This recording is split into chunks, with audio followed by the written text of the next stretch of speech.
بسم اللہ الرحمن الرحیم۔ السلام علیکم ورحمۃ اللہ وبرکاتہ۔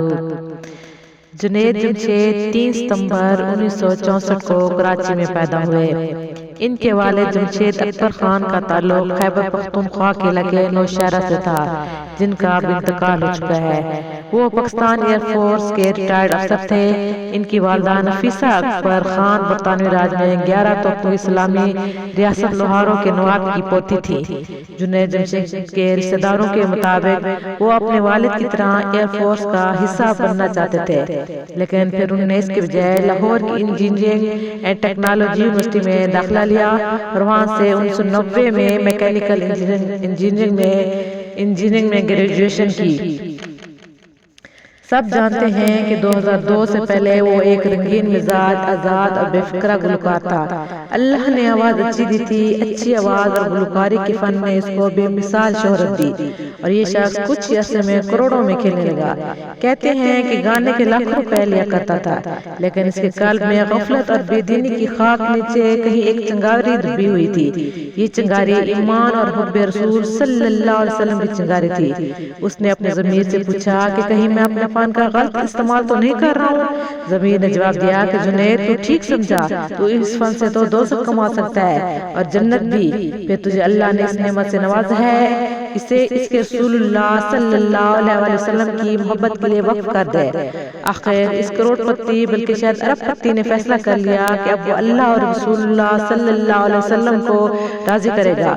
اس نے کروڑوں کی آمدنی کے ذریعے کو خیر آباد کہا، جانتا تھا کہ اس کا یہ اقدام اسے مفلس کر دے گا۔ اس فیصلے کے بعد کسی بڑی کمپنی کی طرف سے اس کو کئی کروڑ روپے کی پیشکش ہوئی کہ اس کے لیے گائے۔ نفس کی کشمکش ہوئی، کروڑوں کی پیشکش ٹھکرانا آسان نہیں ہوتا۔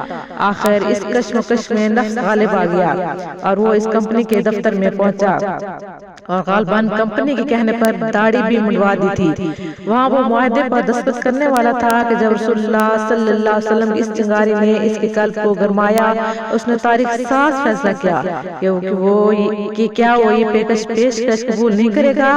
آخر ضمیر نفس کی جنگ میں اس نے نفس کے خلاف جہاد کیا، جسے حدیث میں جہاد اکبر فرمایا گیا ہے۔ یہ جنید کی پہلی شہادت ہے۔ اس سے پہلے مولانا طارق جمیل صاحب سے ان کا تعلق ہو چکا تھا اور غالباً انہی کے توسط سے عزیز مفتی محمد تقی عثمانی صاحب سے بھی اصلاحی تعلق قائم ہوا اور ان سے مسلسل رابطے میں رہے۔ تبلیغی جماعت سے تعلق بھی مولانا طارق جمیل صاحب کے ذریعے ہوا۔ اکثر و تبلیغ کے لیے جماعت کے ساتھ نکلتے تھے۔ جنید مرحوم نے اپنے نفس کی اصلاح کے لیے مولانا طارق جمیل صاحب اور مفتی تقی محمد عثمانی صاحب سے اپنے تعلق کو بڑھایا۔ جس وقت انہوں نے اس بڑی کمپنی کی کروڑوں روپے کی پیشکش ٹھکرائی تھی تو انہوں نے مولانا طارق جمیل صاحب کو فون کیا اور اپنی داستان سنائی۔ مولانا اس وقت رائیونڈ گئے ہوئے تھے۔ انہوں نے ان سے کہا کہ تم رائیونڈ آ جاؤ۔ راوی کہتے ہیں کہ چونکہ انہوں نے داڑھی منڈوا دی تھی، اس لیے کہا مولانا میں آپ کے سامنے نہیں آ سکتا، اور بھی کچھ وجوہ ہیں۔ سبحان اللہ، جس نے کروڑوں کی پیشکش ٹھکرائی اس وقت کہتے ہیں کہ ان کی جیب میں صرف 100 روپے کا ایک نوٹ تھا۔ اللہ تعالیٰ نے اس پیشکش کے بدلے اس کے لیے ہزاروں گنا بڑی نعمتیں عطا فرما دی۔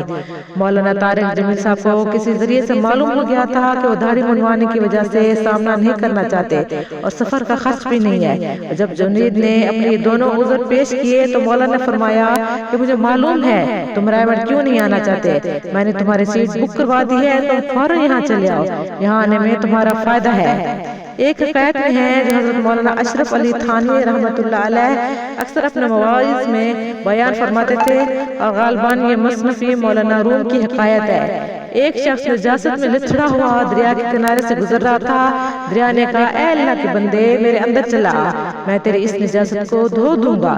اس نے جواب دیا کہ اے دریا، تیرا پانی اتنا صاف ستھرا ہے، تو پاک ہے اور میں ناپاک، میں کس منہ سے تیرے پاس آ جاؤں؟ دریا نے کہا کہ اے نادان، تیری ناپاکی کا علاج ہی یہ ہے، تو میرے اندر اتر جا، پاک ہو جائے گا، ورنہ تو ہمیشہ ناپاک ہی رہے گا۔ یہ شیطان کا ایک باریک جال ہے، وہ تواضع کی صورت میں آدمی کو راہ راست پر نہیں آنے دیتا۔